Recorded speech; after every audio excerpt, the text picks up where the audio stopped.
Hey y'all, it's Michael and it's VEDA day 28. So the day I'm filming this, I don't know if you can hear it, but it is storming outside. There's thunder. There was a tornado watch earlier, and then we just came from Atlanta, and in Atlanta it was fine. It was sunny and bright, but yeah. It's one of those days where it's just like rainy, I'm off work, not really doing anything, and I'm tired. We're at the end, towards the long end of VEDA. I'm just excited, like for real, legit, excited for it to be almost over, because that means I can go back to my normal reading schedule. I don't know what's going on in my hair. In case you're wondering, this is this shirt is the same one I wore during the first VEDA video. I was gonna do like a chocolate unboxing video, but then now I'm too tired because I was gonna make it super fancy with all the cuts and stuff, but I'm tired.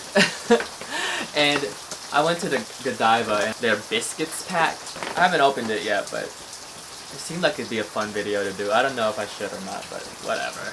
Maybe I'll do it tomorrow, if I'm feeling more energized. Currently, I'm still at the same place. I did finish 13 Reasons Why, the audiobook, and then now I just started on the first series in Dexter. Remember that show on Showtime?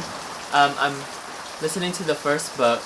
I did watch until like the really good season, which was I think it was season 3. Yeah, the Trinity Killer. It still breaks my heart on that finale. Like, I think about it now, and it's one of those it's like one of those really heartbreaking scenes. If you've ever watched Dexter, then you know what I'm talking about. In season 3, he meets the Trinity Killer, which first off was a fascinating character. I think that's the season where it really shines, and it really shows like Dexter as a character, because at the end of season 3, he makes a decision. I wouldn't say you know he's gonna make the wrong one, you know which one he would have chosen, but just because of the temptation. And unfortunately, he decides what he loves more, and it's great because the next season, on like season 4, it changes him as a character, and you really see this really different side of him. I think first, it's a great character arc, but then after some point, it's just like becomes really unbearable to watch. But that season 3 is like the highlight of this show in general. It's really good, and it's really heartbreaking. It makes me sad what he does. I think I'm not gonna lie, it's one of those moments, like television moments, where I almost cried. I was like, oh my god, it was so simple. Like, he just had to go home, but instead he decides to do something else, and it's just like, oh. So I'm reading that, the Handmaid's Tale release, and I'm glad that Hulu just releases. I think it releases one episode per week, like a normal television show. It's not like where you can binge watch it, and I think that's really good, because I know it's a new thing now to binge watch shows, but I personally cannot binge watch. I've only done this to shows that I know are exceptional, and I've already watched them, like Legend of Korra. Like I'm rewatching it again, and we're just binge watching it. And binge watching versus like watching it one episode per week, it really gives a different vibe to the show in general.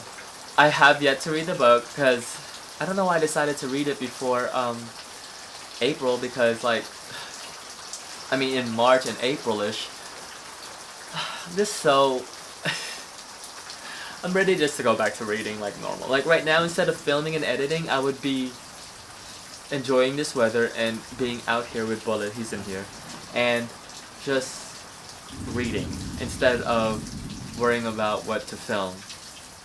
And then Fargo did start last week, and their second episode premiered last night. It's so good this season. The This season is really different because it's more into current time. It's in 2010, and the past seasons have been way in the past. Especially season 2 was way in the past, and it's so interesting. It is the one thing I did notice, because one thing that I always notice with Fargo is how it looks, because it's really important, because it uses cinematography to tell part of the story. Like the cinematography is actually part of the story. Like the way, similar to like the Coen Brothers, like the show really follows how things are shot, like why, like the symmetry of things are shot. Like it's kind of like a mise en place, wrong word. Like a mise en scene. Mise en place is a cooking term. Is like a chef term of how like things are placed on a plate. Mise en scene is a term movie buffs tend to use it now for movies. I've heard and read some like articles where they use it, but usually it's mostly used in like with plays. It's basically more about where things are set on the scene, but there.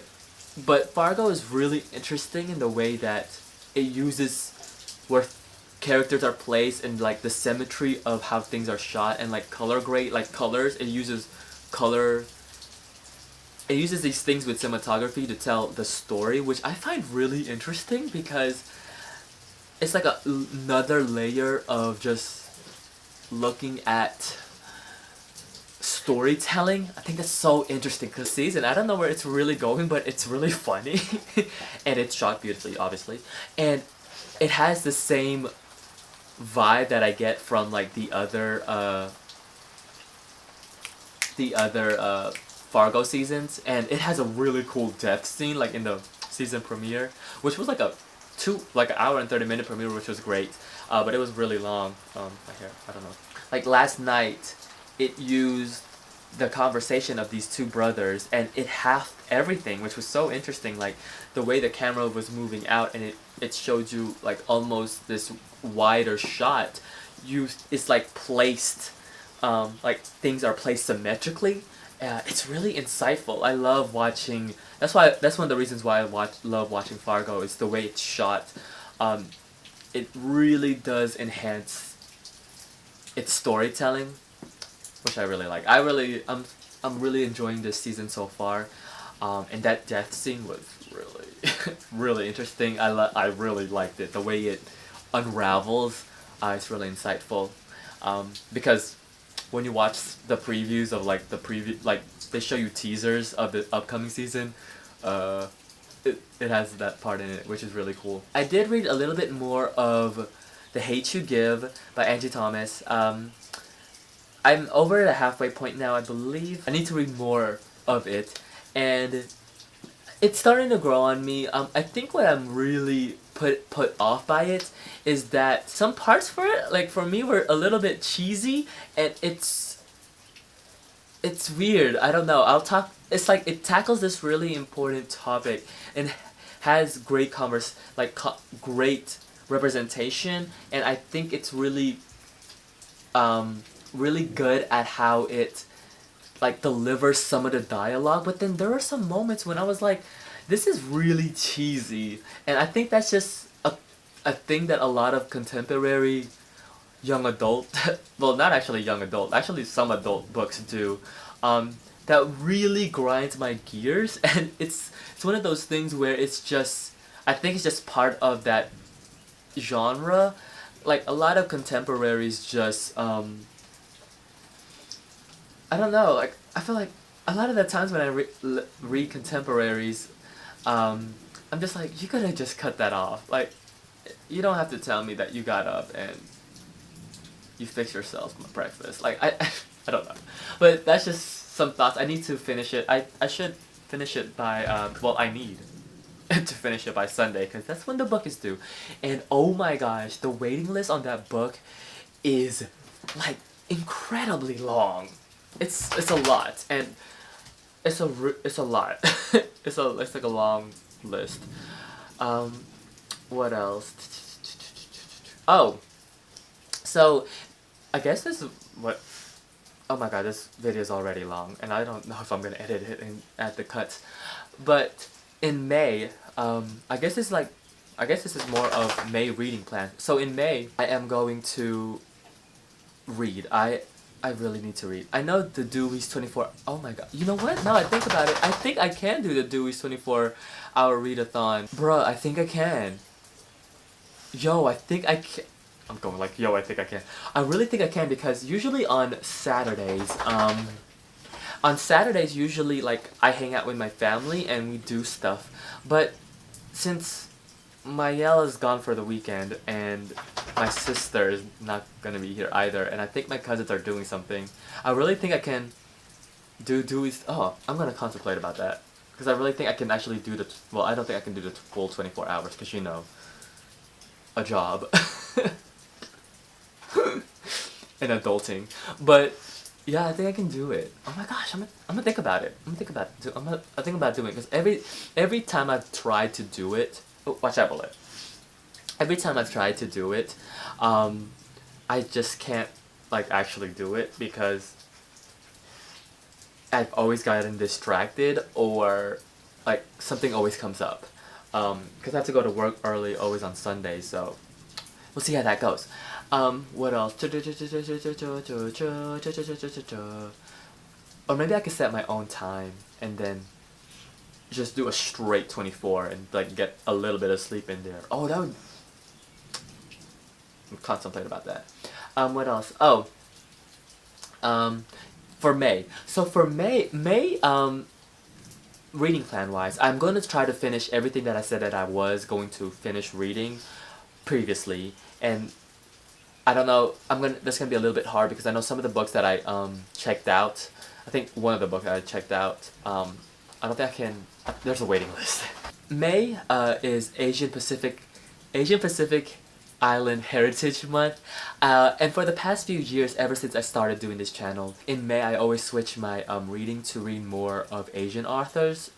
So I think I'm gonna do that again. And Sylvia from Wish Fulfillment was talking about this and how she wanted to like read more manga, and I was like, oh my god, that might be really good because I feel like I haven't been reading enough manga in general, and it's a great way to catch up on some of the animes coming up because like I want to read My Hero Academia. I want to read what's that?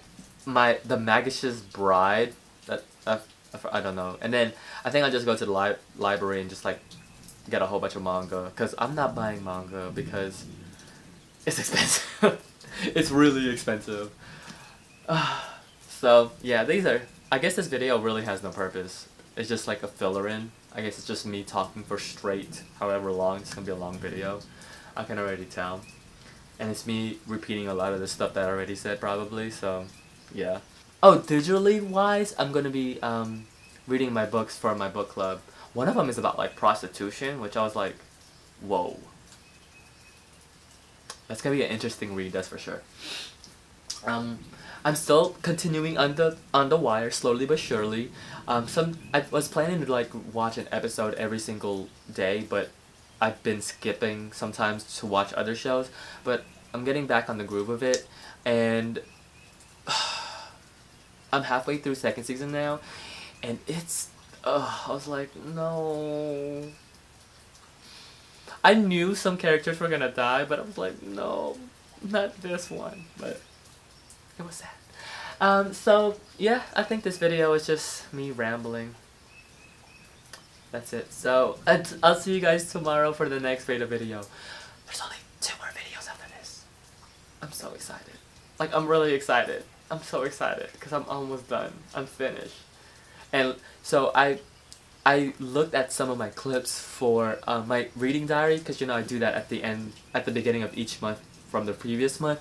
And if I've been watching it and it's all the clips are just me saying, here I go editing, here I go editing, here I go editing, here I go editing. And I'm like, that's all I did this whole month was edit. Like, instead of reading, it was just me editing, me editing, me editing, editing, editing, editing, editing. This is like me more, I guess, me saying things that just come to my mind. I do need to film one audiobook review, which I haven't gotten to, and then I do need to film that that camera recommendation for booktube video. I'm so glad you guys got some good advice from that behind the booktube tag. I really liked filming it actually. It's for real one of my favorite tags, and I'm glad you guys liked. You got something out of it. So I guess that's it. This is my true goodbye. So until then, I'll see you guys till tomorrow. Bye.